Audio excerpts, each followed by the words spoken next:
Tidak ada orang kafir yang mencium bau nafas Isa kecuali dia akan mendapatkan kematian.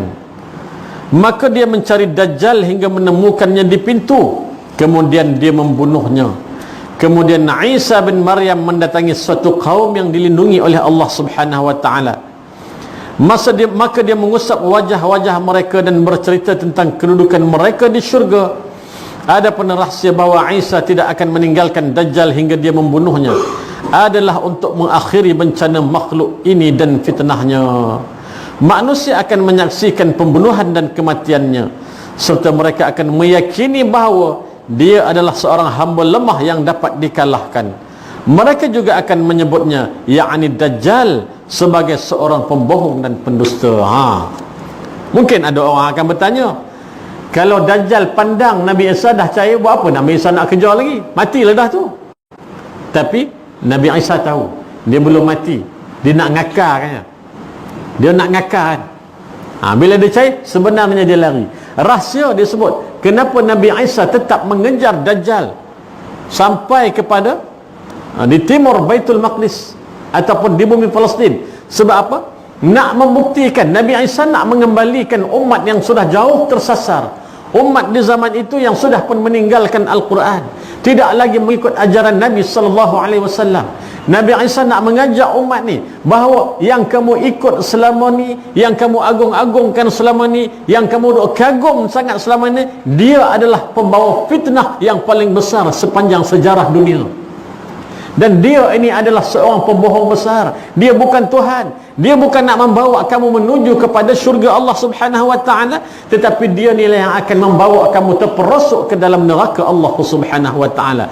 Sekarang aku nak kejar dia, aku nak bunuh dia, kamu semua menyaksikan dengan mata kepala kamu sendiri bahawa dia ini hanyalah makhluk Allah yang lemah, yang boleh dikalahkan dan boleh mati bila-bila masa sahaja apabila tiba saat Allah menghendaki dia mati.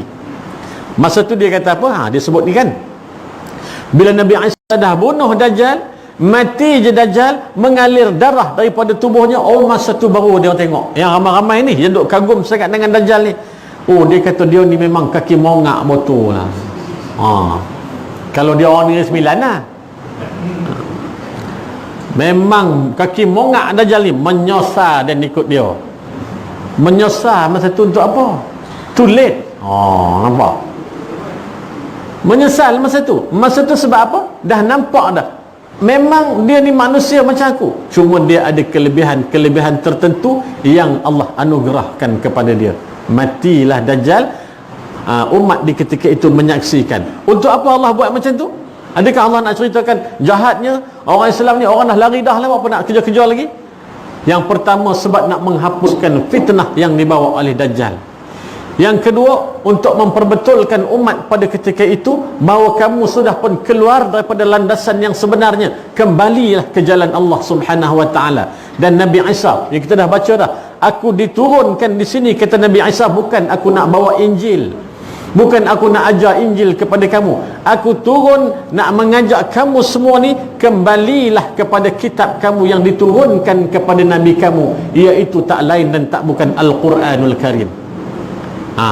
Nabi Isa kata, aku turun di zaman umat Muhammad. Dan itulah janji para rasul dengan Allah Subhanahu wa taala. Seandainya mereka hidup ataupun dihidupkan semula di zaman Nabi SAW, maka mereka mengaku bahawa mereka adalah umat Muhammad SAW.